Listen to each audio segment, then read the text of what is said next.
So we're starting on example 2, and we're supposed to do a couple of things. We're going to sketch the function and the tangent line to the graph at the point where x is equal to 3. The easiest way to sketch this graph is to just take our function and factor. We're going to set this equal to 0, so we have x squared minus 4x is equal to 0. This is going to give us our x-intercepts, so we can factor out an x, and we have x times x minus 4 is equal to 0, so we know at x equals 0 and x equals 4, we have x-intercepts. So let's get some marks on our graph. We've got 1, 2, 3, 4.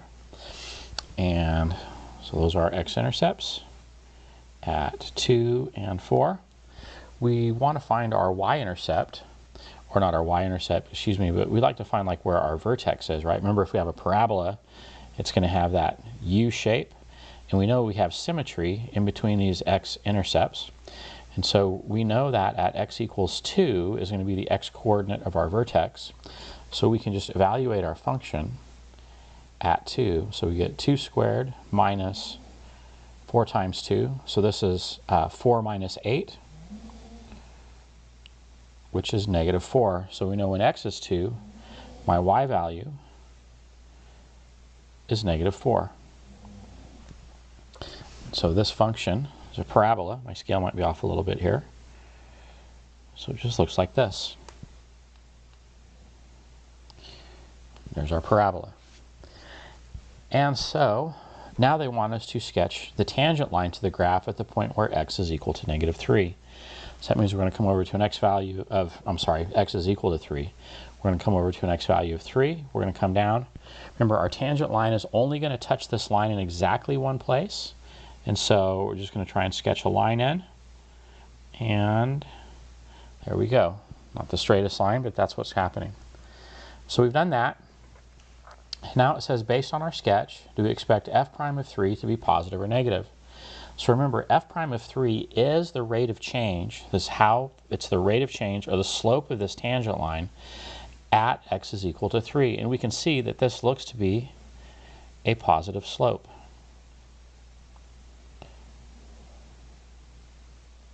So, do we expect f prime of 3 to be positive or negative? Well, positive, because the line goes up, so it has a positive slope. And we could say this a couple of different ways. We could say f prime of x is positive. We could also say f prime, let me back up a second. This should be x prime of 3, not f prime of x, is positive, and we should say, or we could say f prime of 3 is greater than 0. And so that's going to give us that tells us that this tangent line has a positive slope, so our tangent line's increasing. So that's the first part. The second part of this is they want us to compute f prime two different ways. So we can see that it's positive, and now we're going to figure out what this slope is, coming from not two different directions, but two different ways. The first thing we're going to use is the definition of the derivative. And I'm going to write that right here just so we have it. This is on your formula sheet. This is a formula we need to know. So if we have f prime of x, this is equal to the limit as h goes to 0. So as h goes to 0 of f of x plus h minus f of x over h. So I want to point a couple of things out. F of x is just our function, and f of x plus h, all that means is we're going to take our original function, and for every x value in this original function, every x value, when we do this f of x plus h, we're going to plug in x plus h. And so let's do that. So here's what we've got. We have f prime of x is equal to the limit as x goes to 0 of, so instead of x, instead of that x squared, we're going to put x plus h squared minus 4 times my original function, right? Minus 4 times x of h, excuse me. So there's our negative 4 times x. And then we're just subtracting f of x. When we subtract f of x, we want to open a set of parentheses, and so f of x is x squared minus 4x. And this whole thing is over h. So we're ready to start doing a little bit of work here. We need to simplify this out. We've already written our f prime of x, so at this point we can drop the f prime of x, and for our linkage we need to show that this limit is equal to some new limit. So we have the limit as x goes to 0 of, when I multiply x plus h squared out, we get x squared plus 2xh plus h squared. We're going to distribute our negative 4 to both of the x and the h, so we get negative 4 times x is negative 4x, and negative 4 times h is negative 4h. Our negative distributes inside our parentheses, so we end up with negative x squared, and then it also distributes to the negative 4, that's why we want to put the parentheses, and so this becomes plus 4x, and this is all over h. And so what we're trying to do here is we need to try and simplify this, because we've been dealing with limits for a while and we know that we want to simplify them if we can, right? Because this looks like a terrible mess. So I notice I've got an x squared and an x squared, so that's going to reduce, that goes to 0. And I've got a negative 4x and a positive 4x, that's going to reduce and go to 0. So we're going to jump down to our next line. Here's what we've got. We have the limit as h goes to 0. So on the top, we've got a 2xh, an h squared, and a minus 4x. So I'm going to just put the h squared first. H squared plus 2xh minus 4h, and that's all over h. I'm going to factor an h out on top. So we're going to get the limit as x goes to 0 of h times h plus 2x minus 4, and that's all over h. My h's are going to reduce, and then if we substitute our 0 in for my h value right there, we're left with, and I'm going to write the whole thing out again, limit as x goes to 0 of 2x, ooh, that's a mistake, that should be h and that should be h, sorry about that, so h and h, so as 2x minus 4, the limit as h goes to 0 of 2x minus 4 is 2x minus 4. So to kind of wrap this up, for this first part, what we ended up with is we're finding f prime of x, so this is the general derivative, this is our derivative at any point, and this is equal to 2x minus 4. But what the question asked us to do is the question asked us to find f prime of 3. So we're finding that rate of change at 3. So what we're going to do now is we're just going to take our function, we're going to take f prime of x, but instead of x, we're evaluating our derivative, f prime, at 3. Oops. And so this is 2 times 3 minus 4. So this is 6 minus 4 would be 2. So f prime of 3 is 2. Not too terrible. We need to evaluate this one other way, and we've got kind of lots of room here. I'm just going to draw a line to separate things out a little bit. So we're going to evaluate this at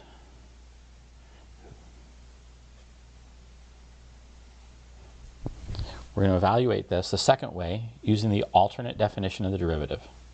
So the alternate definition of the derivative is for a specific point. And I'm just going to write it here. We have f prime of c is equal to the limit. And so now this is as x goes to c of f of x minus f of c. And this is all over x minus c. And we have these formulas earlier in the notes, so you should have them. So we're evaluating the same thing, but we're evaluating our c value is all 3, right? So here's what we've got. We're finding f prime of 3, and this is equal to the limit as x goes to 3 of, so this is just our f of x function. This is only the f of x, and we're just going to copy it over. So we have x squared minus 4x. We're going to subtract, at this point we're subtracting f of c. So we're plugging in this 3 value for each one of these x's. And so we're left with 3 squared minus 4 times 3. And this is all over x minus 3. We can simplify this. So we have our limit as x goes to 3 of, so we have x squared minus 4x. Inside my parentheses, we're going to have 3 squared is 9. So we have 9 minus 12. 4 times 3 is 12. So that's going to give us a positive 3, but the negative distributes, so we're subtracting 3. This is all over x minus 3. Working our way through this, right, we can simplify this some more. We're trying to not have this x minus 3 on the bottom, so we need to factor and simplify. So I have the limit as x goes to 3. The top is going to factor as, there's a mistake. This should be positive 3, excuse me, because we ended up with a negative 3 and distributed the negative. So the value inside my parentheses is a negative 3. We distribute the negative. So when we factor this, this is going to factor as x minus 1 times x minus 3 over x minus 3. My x minus 3's reduce, and we are left with the limit as x goes to 3 of x minus 1. We plug our 3 in for our x, and we get 2. So what we have here is we have f prime of 3, of 3 is equal to 2. These two things are the same, and they should be the same because we're finding the derivative, which should be the same, just using two different methods. They better be the same. Okay. This next part, 2D, we want to write the equation of the tangent line to the graph of y equals f of x at x equals 3. And so let's talk about what that means. We're going to come back up to our original problem. We're going to write the equation of this line right there. And so to find that equation of that tangent line, we need to do a couple of things. So, and this says we're going to leave our equation in point slope form. This is on your formula sheet, and you should know this. So this is not going away ever.